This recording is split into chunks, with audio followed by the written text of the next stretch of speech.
après une succession de 3 paraboles, dont celle des 2 fils, celle des vignerons et celle du festin des noces, où Jésus met à nu les manœuvres sordides des chefs religieux de son époque. Ces derniers, et en l'occurrence ici les pharisiens, passent à la vitesse supérieure en s'associant avec les hérodiens qui constituent non pas une secte comme on pouvait en trouver dans le judaïsme ambiant, mais un parti politique qui soutenait la dynastie des Hérodes. Nous inspirons d'une note de la Bible avec les commentaires de Sophie. Notons que le nom pharisien vient d'un mot hébreu qui signifie séparé. Lorsque le ministère des prophètes eut cessé, après l'exil des hommes pieux appelés chassidim, on appelle aussi ça, je disais donc que les hommes pieux s'efforcèrent de maintenir vivant le respect de la loi parmi les descendants des Juifs revenus de captivité. Ce mouvement dégénéra et devint le pharisaïsme du temps du Seigneur Jésus. Les pharisiens annulaient la loi au profit d'interprétations traditionnelles que Dieu avait, selon leur point de vue, communiqué lui-même à Moïse, et il les dotait de l'autorité même de la loi. Les pharisiens formaient donc une secte. Les membres de l'hébreu Chabert, unis comme un seul homme, nous le voyons dans Juge 20, verset 11. Les membres étaient contraints de demeurer fidèles aux principes de leur secte. Ils avaient un sens moral du zèle et s'imposaient des privations, mais se persuadaient qu'ils étaient justes. Ils étaient dépourvus de toute conscience de leur péché et de leur misère. Premiers persécuteurs de Jésus-Christ, ils furent les instruments de sa condamnation impitoyable. C'est donc eux qui montent au créneau. Leur nouvelle stratégie, frères et sœurs, est de piéger Jésus par ses propres paroles en le mettant en porte-à-faux avec aussi bien le pouvoir humain que le peuple. Remarquons qu'ils ne se présentent pas eux-mêmes, mais envoient plutôt leurs disciples et les hérodiens. On dirait qu'ils redoutent par anticipation la réponse de Jésus et ont peur de se faire ridiculiser par lui. Comment l'aborde-t-il? Ils l'appellent mec, disent ce qu'ils savent de lui. Est-ce qu'ils le disent parce qu'ils le croient vraiment? Ou alors ils le disent, en tout cas, là, nous montre qu'ils disent ce qu'ils croient.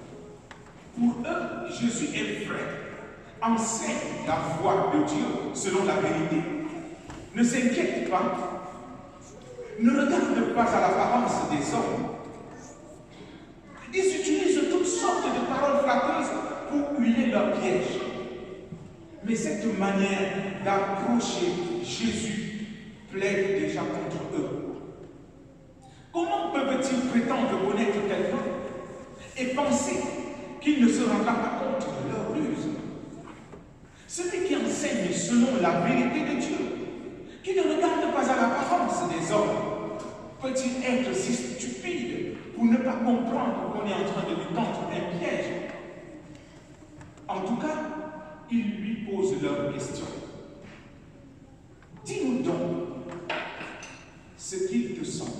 Est-il permis pour nous de payer le tribut à César? Notons que le don fait écho ici à ce qu'ils ont dit plus haut, toutes les paroles flatteuses. Le commentaire du narrateur Matthieu, puisque c'est Matthieu qui nous relate l'histoire, son commentaire au verset 18a, lorsqu'il dit Jésus, connaissant leur méchanceté, ou mieux encore, leur intention mauvaise, ce commentaire montre à suffisance la dissonance qu'il y a entre ce qu'ils disent savoir et ce qu'ils pensent réellement. La réponse de Jésus commence par une question.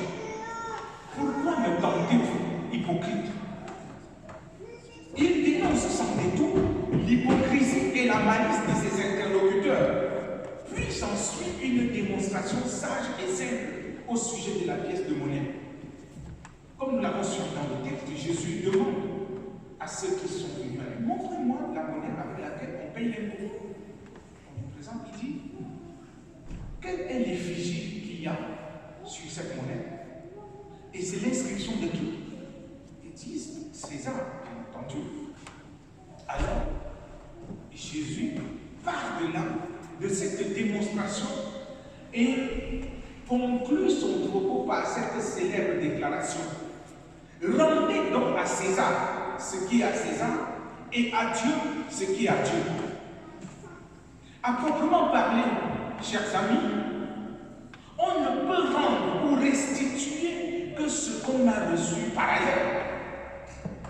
Dans le cas d'espèce, César avait fait fabriquer sa monnaie pour les besoins de son économie.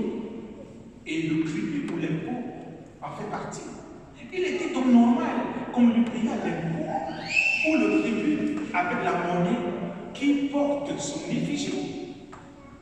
Rappelons-nous que la question était un piège tendu à Jésus pour l'opposer soit aux Romains, soit au peuple. S'il disait de payer le tribut à César sans faire la démonstration qu'il a faite, on le taxerait de collaboration avec l'occupant ou le colon. Ainsi, il aurait le peuple sur le dos. S'il disait de ne pas payer le tribut, on le taxerait de rébellion. Et il aurait l'empereur sur le dos. En disant de rendre à César ce qui lui appartient et à Dieu ce qui lui revient, Jésus confond ses interlocuteurs et les met devant leurs incohérences. Bien plus, il les renvoie face à leurs responsabilités. Rendez à chacun ce qui comporte son effigie ou son image. La monnaie à César. Et l'être humain, c'est-à-dire vous-même, à Dieu. En effet, dans le livre de la Genèse, au chapitre 1, les versets 26a et 27, il est écrit, puis Dieu dit, faisons l'homme à notre image, selon notre ressemblance. Dieu créa l'homme à son image, il le créa à l'image de Dieu. Il créa l'homme et la femme. Nous comprenons donc que ce qui a l'image de Dieu, c'est bien l'homme et la femme, ou le genre humain créé à son image. Ce qui a l'image de César, c'est sa monnaie. Alors, Jésus ici fait la part des choses. Il dit de rendre à César. Et le verbe rendre, dont il est question ici, ou restituer, a toute son importance. Jésus voudrait faire comprendre, même à ceux qui viennent le persécuter, que vous-même, ou mieux la vie que vous avez, et dont vous vous prévalez, n'est pas de vous. Cette vie vous vient de quelque part. Tout comme la monnaie vient de quelque part. Il y a un auteur de la monnaie qui s'appelle César et un auteur de votre vie qui s'appelle Dieu. Alors vous devez rendre à Dieu vous-même. La question qui nous revient ce matin est celle de savoir, frères et sœurs, qu'avons-nous ou qu'entretenons-nous qui appartiennent à César? Puisque dans le cas de notre texte, il s'agissait bien de la monnaie pour payer l'impôt. Nous pourrons dire, pareil aujourd'hui, il est normal de payer l'impôt. Bon, d'ailleurs, parfois on n'a pas le choix. Parce qu'on prélève déjà à la source. Donc, on n'a pas le choix, on n'a pas trop le choix, ça se prélève à la source. Mais qu'est-ce que nous avons encore en nous qui appartient à ce César, qui peut être ce qu'on appelle aussi le monde, qui peut être la logique, qui est parfois contraire à celle de Dieu. Pourquoi donc Jésus fait cette séparation entre ce qui appartient à César et ce qui appartient à Dieu? N'y a-t-il pas des choses dans nos vies qui appartiennent à ce monde? La colère, la rancune. Est-ce qu'il n'y a pas lieu de rendre cela au monde des ténèbres? De nous libérer de tout ce qui nous tient et nous arrête. De nous débarrasser de tout ce qui nous empêche d'être à l'image de Dieu. Est-ce qu'il n'y a pas lieu de dire, de se poser cette question fondamentale? Mais qu'est-ce qui ternit en moi l'image de Dieu? Puisque je suis fait à l'image de Dieu, s'il faut que je rende à Dieu ce qui lui revient, c'est-à-dire moi-même, mon corps, mon âme et mon esprit, mon être entier, alors dans quel état je vais rendre? Est-ce que ce que je suis aujourd'hui a encore l'image de ce que le Dieu créateur a voulu au moment de la création? Est-ce que mon être, ma vie, est conforme encore à ce que Dieu a voulu lorsqu'il m'a créé et a fait le plan merveilleux, j'allais dire le projet merveilleux pour ma vie? Est-ce qu'il n'y a pas un certain nombre de choses, ces choses qui viennent ternir l'image de Dieu en nous? Et c'est ce que Jésus pointe du doigt. Il va falloir que chacun de nous, aujourd'hui, puisse se débarrasser de tout ce qui l'empêche d'être à l'image de Dieu. Parce qu'on ne peut pas être les deux en même temps.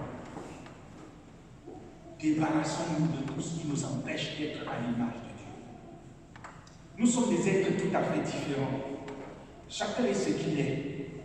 Mais chacun de nous, honnêtement, sait ce qui en lui est contraire à la volonté de Dieu. Et parfois, nous entretenons cela de cette façon-là. Nous refusons de nous laisser affranchir. Nous laissons la colère nous envahir. Nous laissons la haine prendre racine en nous. Nous entretenons parfois cette haine avec la calomnie, calomnier les gens. Dis d'eux ce qu'ils ne sont pas. Fais tout pour que les autres les regardent comme des gens à abattre. Oui, il faut qu'on se sépare de cela pour laisser que l'image de Dieu rayonne en nous.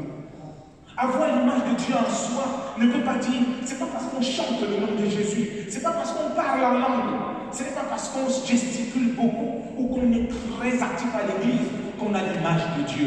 Non. L'image que Dieu attend de nous, c'est de nous débarrasser de tout ce qui crée inimitié et haine, de tout ce qui crée la zizanie, de tout ce qui sème le désordre dans les familles, dans les pays, dans le monde, dans l'église. Débarrassons-nous de ça. Ne soyons pas des propagateurs de tout ce qui sème la zizanie. Le Seigneur, n'est-ce pas, dans les propos que lui donne le prophète Ésaïe, dans le livre que nous avons, dans le texte que nous avons lu, dit que je suis Dieu et il n'y a, en dehors de moi, il n'y a pas de Dieu. Mais nous en avons une foule autour de nous, des idoles que nous entretenons, que nous nourrissons, que nous maquillons pour faire d'eux des dieux. Alors, qui est ton Dieu? Comment es-tu prêt aujourd'hui à te débarrasser de tout ce qui ternit l'image de Dieu en toi? Est-ce que tu vas continuer à entretenir cela, à rester enfermé dans cela? Ou alors tu vas dire, trop c'est trop, Seigneur, je lâche prise. Seigneur, je m'abandonne entre tes mains. Je laisse à César ce qui est à César et je me donne à toi. Je me débarrasse de ce qui appartient à César. Qu'il aille avec ça. La gloire, l'honneur, le mensonge, la calomnie, toutes ces choses. Je laisse ça à César et je prie que tu restaures ta lumière. Ton image. Oui, frères et sœurs, si tu l'as oublié, si tu as oublié, sache que tu es fait à l'image de Dieu. Dès le commencement, Dieu t'a fait à son image. Tu lui appartiens, même si tu n'en es pas conscient. Mais ne te laisse pas prendre dans l'engrenage de ces différentes choses qui ternissent, qui salissent l'image de Dieu en toi. Rends à César ce qui est de lui, ces choses-là, et rends à Dieu ce qui est à Dieu, c'est-à-dire l'image qu'il a mise en toi. Dès que tu as été conçu dans le sein de ta mère, rends cette image à Dieu. Mais avec l'aide de Jésus, c'est possible. Et c'est d'ailleurs pour cela qu'il est venu. C'est au nom de ce Jésus que les avions ont été baptisés. Parce que par nous-mêmes, nous ne pouvons pas y parvenir. J'avoue avec vous que c'est difficile.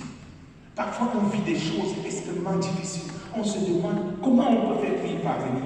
Mais non, par toi-même, par nous-mêmes, nous ne pouvons pas y parvenir. Il faut faire appel à Jésus et lui dire, Seigneur, c'est plus fort que moi.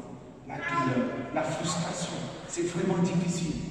Et je voudrais que tu m'aides à déposer tout cela pour restaurer en moi l'image que tu as voulu depuis que tu as créé le monde et que tu m'as créé. Que Dieu nous donne de l'appeler au secours pour restaurer en nous son image.